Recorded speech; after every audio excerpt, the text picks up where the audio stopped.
Okay, so we just put a new O2 sensor in this car, and now I want to see if it works. So I've just gone in and told the car I'm working on a Hyundai. I'm going to come into my engine module.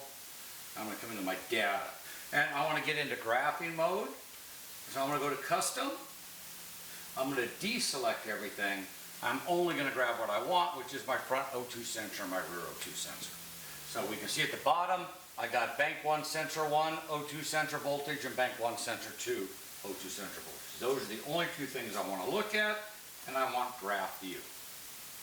So here's my two sensors. I'm going to start it up.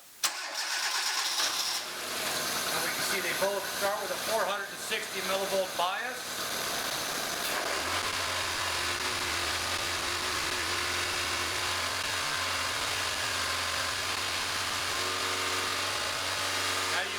My front sensor is actually moving already more than it did when we tested the old one. And look at that. So I definitely am getting some movement out of this compared to what I had before. I'm still not in the range I want to see.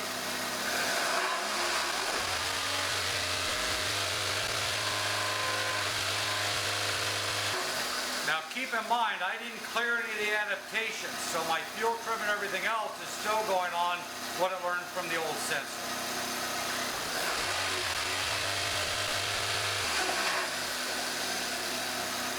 So now let's see if this sensor can go lean and ridge. So I'm going to pop a vacuum leak here, and let's see if I can get it to go low. And just grab the set of pliers made for grabbing off vacuum hoses.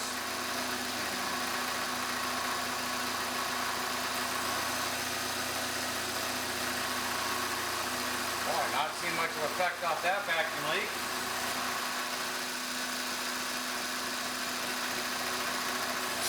Of course, this is a speed density vehicle, so it's not as susceptible to vacuum leaks.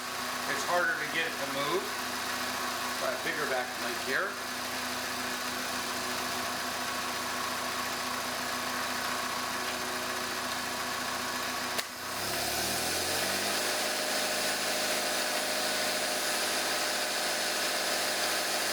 We're still switching with that again. It's a speed density vehicle. We did hear a change. I'm only getting up to about that 690 millivolts right now. My rear sensor is still kind of along for the ride. We did finally get some movement out of it last time, so I'm definitely still very suspicious of that rear sensor. And here I just snapped the throttle, so I now see I can get over 800 millivolts rich. I went down to 0 volts lean when it turned the injectors off on D-cell. So even though disconnecting the vacuum line didn't show anything because it's a speed density system, by using my throttle and going wide open throttle, I was able to see rich. When it came back down to idle, it turned the injectors off. I could see lean. Let me do that again. There you go. Sees rich, sees lean. So my front sensor is now working. Last time we tested, we were trying to do a cat test. I got no activity. I am not happy with this rear sensor. So even though we got some movement out of it last time, I couldn't range it. It was suspicious. I have a new rear sensor. So I want to try to replace this rear sensor, and let's see what we get with a new rear sensor. Okay, so when I went to replace the rear O2 sensor, when I was double checking my wiring, which you should always do before you replace a part, I actually found a bad connection. So I reconnected it. I now actually have a rear sensor that's able to go from 370 millivolts to 670 millivolts while I'm working the throttle and letting it operate. But the question is it any good? And to do that, I need to use propane. Remember, this is a speed density vehicle. Just popping a vacuum line off, I already showed you, doesn't give me a good response. So I'm going to add propane here, and when I do, both sensors should go over 800 millivolts. So I'm going to add some propane. And there's my front sensor, 880 millivolts. My rear sensor's coming up, but pretty undramatic. I'm not even over 700 millivolts, which is where my previous peak was.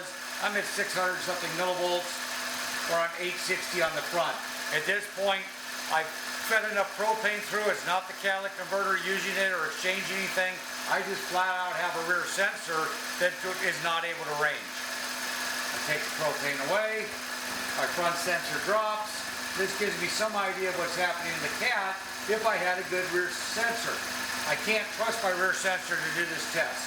Now I do see where it drops. It took a long time for it to drop, so it looks like I have many seconds of oxygen storage capacity. So at this point it really looks like my cat's good. I can't conclusively say that till I have a rear sensor in it. But at this point it looks like my cat's working properly. So we're going to get a new rear sensor in it and redo this test.